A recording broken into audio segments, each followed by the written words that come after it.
This happened about 5 years ago, and I never had the chance to tell many people about the level of crazy that happened that evening. I met the guy on a dating app, of course, and we chatted a few days on text. I was getting very normal vibes from the conversation, so I agreed to meet up. His profile had him living in the town next to mine. We set the date and time at a local bar or restaurant, and it was only about 5 to 10 minutes from my home. I was getting into the car and he texted me to tell me he was running late because he was driving home from Pittsburgh. Now that is at least a 5-hour drive from where I live. At any point in this entire time frame, do you think he could have mentioned earlier that it was 5 hours that he was driving? So he said he needed to push it back, and I agreed. This was the first red flag. I got to the bar at the time we moved it back to, and he was not there yet. I get a text telling me he was about 15 minutes away and to order him a drink he also wanted me to pay for. This was red flag number 2.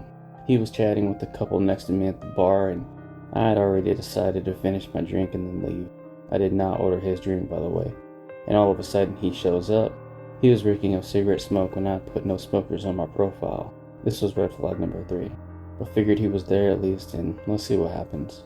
He wanted to move to a more quiet area of the bar, so we moved to the other side, no big deal. He is acting really erratic and then said we should dance. No one is dancing, so no. He put his hand on my head and pulled my bangs back and said, I just want to see your whole face. Okay dude, get off me. This was red flag number 4. Some friends and coworkers of mine showed up and went to sit on the other side of the bar. I introduced them and figured that was it. This psycho kept asking me for cigarettes that I did not have. Kept bumming them off people as he went outside, and I knew I was done. And I actually knew it at the beginning of the night, but I was already there. I asked for the bar tab, and it was about $80, but decided to suck it up and pay it myself while he was outside and then try to leave. I know the bartenders and figured the guy would stiff them, so I did not want to leave without paying. I went over to my friends to say goodnight, and one was pretty drunk and asked me to drop him off at home since it was literally right on my way anyway. I agreed and we started to head out. Psycho Dude comes in just in time to see me leaving and asked what was going on. I told him I was leaving and giving a coworker a ride home. It was a male coworker and I am female. He looked at me like I killed his puppy and walked right back out the door of the smoking area side of the bar. Red flag number 1,000,000 at this point. The bartenders and manager had been watching his interactions all night and told us they were going to escort us to my car. So we get in the car and drive the coworker home.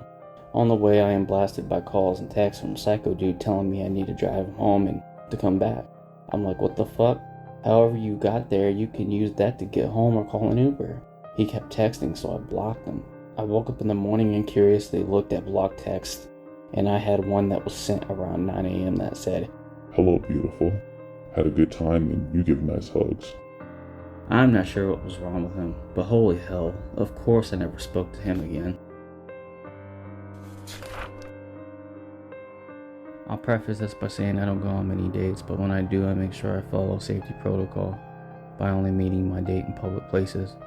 Let other family or friends know where I'm going and park in a populated place close by wherever we meet. Anyway, this date initially suggested we meet at his house to watch a movie and have a few drinks, and I said, no, I don't feel comfortable with that, and I only want to meet in public. He seemed okay with this, but then brought it up a few more times, and I said if money is an issue, we could meet up another time or forget about it altogether. But my date backtracked and went with the idea of meeting up at a cafe that I chose, that I was familiar with in equal distance to where we both lived. Anyway, he turns up in a 2-door car. This detail is relevant, and goes into the cafe, and I follow behind and introduce myself. After a polite introduction, things begin to get weird. I order a Coke and he says, Don't you want a drink? I was going to pop into the bar and get one. I say no, I'm not drinking, and he looks at me like, what the fuck? As if I'm being unreasonable. I already explained in messages I don't drink as I'm on medication, so having to re-explain it again just pissed me off. He seems disappointed and goes to order a cider from the bar while I get a table. Anyway, we sit down with our drinks and date immediately goes on about going back to his place again, even though the original plan was to stay here and order food, and I already stated that was not happening. He says something along the lines of having a few drinks and eating at his place, and I said we don't have to eat, we can just have our drinks and leave. He gets defensive and says he has money but prefers it if we go back to his place. I make a joke and say, you're not a killer, are you? And instead of laughing it off, he stares at me uncannily and says, "You don't think I would hurt you, do you?" I laugh uncomfortably and say, of course not, but really am relieved this date won't be going any further. Date suddenly says, "Are you going to follow me in your car? Because that wouldn't make sense. How about we go in my car? But I've got packages in the front, so you'll have to squeeze in the back and I'll drop you back off to your car after." In reality, that made less sense than me following in my car and driving home from his house. The fact it was completely illogical made it even more creepy in my mind. Every alarm bell was going off at this point. I said, look, I don't want to go to your house and your insistence give me the creeps. Date looks shocked, mumbles something about needing the toilet and excuses himself from the table.